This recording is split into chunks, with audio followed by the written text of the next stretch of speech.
जो हम बता रहे हैं आवेशित करने की विधि 3 विधि होती है। घर्षण विधि होती है, चालन विधि होती है, प्रेरण विधि होती है। घर्षण विधि में एक वस्तु दूसरी वस्तु को के साथ घर्षण करते हैं, यानी लगाते हैं। तो जो लगाते हैं, जब कोई इलेक्ट्रॉन को या आवेश को त्याग करता है, कोई ग्रहण करता है, त्याग करता है, प्लस ऑटोमेटिक है, हम आपको पैसा देंगे तो हम प्लस में रहेंगे, आप हमसे लीजिएगा नहीं, ग्रहण कीजिएगा तो माइनस में रहेगा। और आगे जो है इस लाइन को याद करना है, बाल, कांच, रेशम, रबड़, एवोनाइट।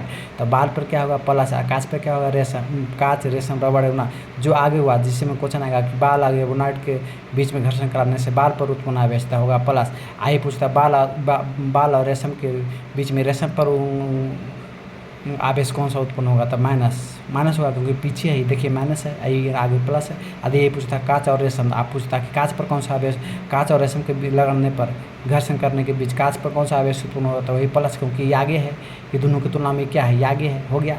और चालन विधि क्या होगा, आवेशित अनावेशित वस्तु को निकट आवेशित, आज जिसमें अनावेशित शुरू में अनावेशित आया, चालन में अनावेशित शुरू में आया, आप प्रेरण में देखिए आवेशित आएगा, क्या आएगा, आवेशित। तो अनावेशित वस्तु के निकट कौन आएगा, आवेशित आएगा। और देखिए इसमें क्या आएगा, आवेशित के निकट कौन आएगा, आवेशित है, तो अगला आएगा अनावेशित। से ये आगे अनावेशित है तो ये बाद में आया आवेशित।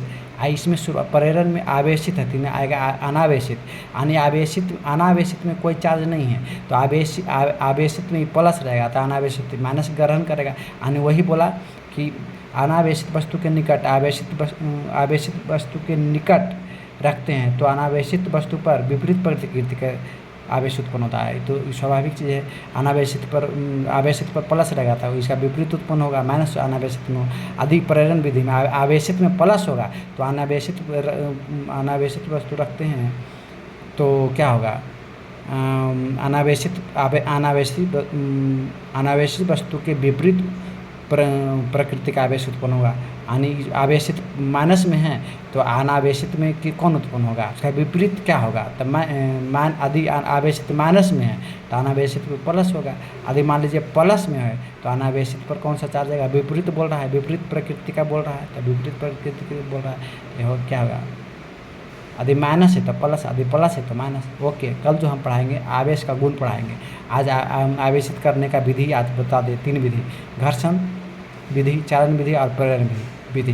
थैंक यू, लाइक कर दीजिएगा, शेयर और सब्सक्राइब भी कर दीजिएगा।